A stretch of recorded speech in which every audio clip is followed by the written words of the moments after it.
हृदय आज असमंजस में है कि मैं शुरुआत आखिर करूं कहां से। मैं शुरुआत करूं उस भारत से जहां 130 करोड़ लोग 22 भाषाओं और 1600 से अधिक बोलियों में बात करते हैं, जहां राजनीति मात्र सत्ता का खेल नहीं अपितु विचारों की विविधता का दर्पण है। मैं बात करूं उस भारत से जहां की सांस्कृतिक जटिलता में 4000 जातियां, 25,000 उपजातियां, 49 गोत्र तथा 8 प्रमुख धर्म है, जहां की विचारों की क्रांति ने न केवल भारत को अपितु पूरे विश्व को दिशा दी है। आज मेरा हृदय ये कहते बहुत गर्व महसूस करता है कि मैं उस देश की नागरिक हूँ जिसके होठों में गंगा और हाथों में तिरंगा है। मैं उस देश की नागरिक हूँ जो सत्यम शिवम सुंदरम, कभी वंदे मातरम और कभी पंजाब सिंध गुजरात मराठा द्रविड़ उत्कल गंगा है।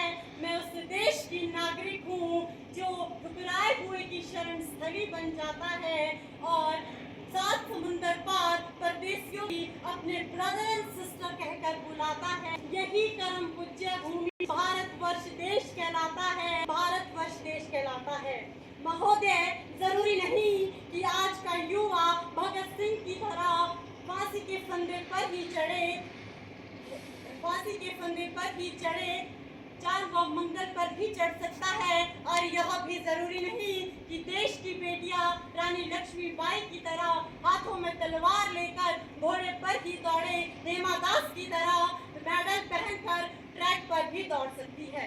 महोदय, आज भारत का 65% हिस्सा युवाओं का है और मेरे विचार से ये युवा भारत को बदलने का एक सामर्थ्य रखते हैं।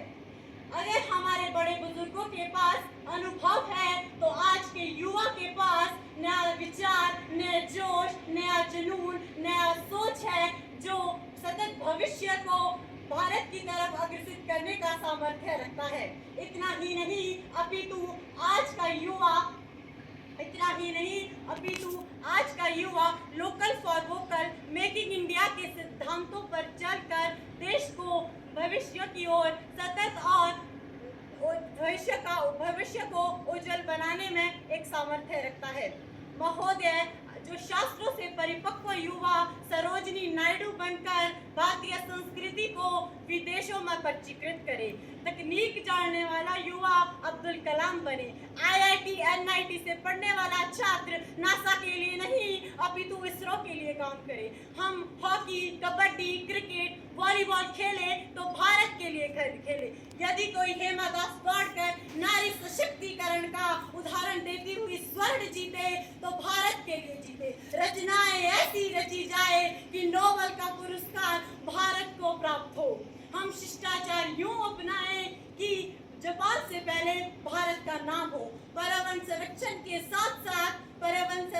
साथ साथ अतिथि देवो भव को जागृत करने की आवश्यकता है।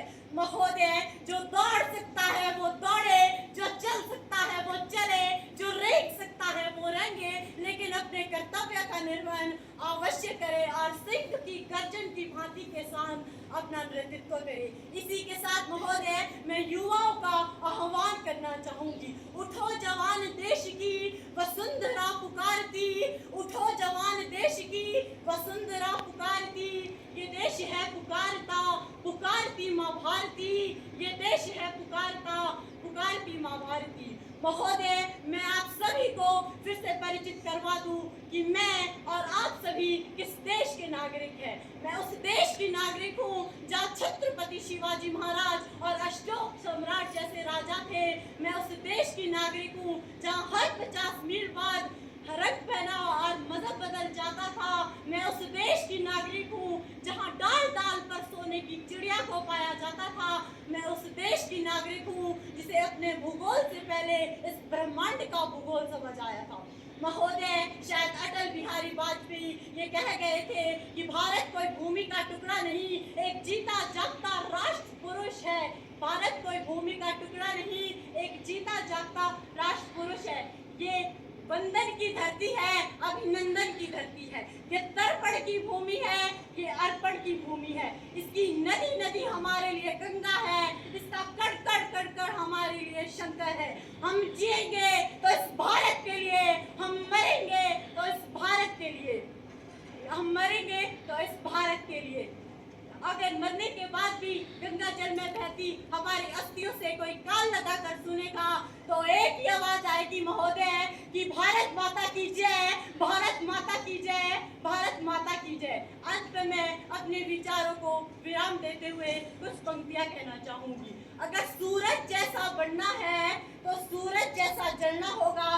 ध्यान दीजिएगा महोदय, अगर सूरज जैसा बनना है तो सूरज जैसा जलना होगा।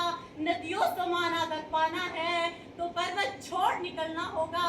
नदियों समान आदर पाना है तो पर्वत छोड़ निकलना होगा।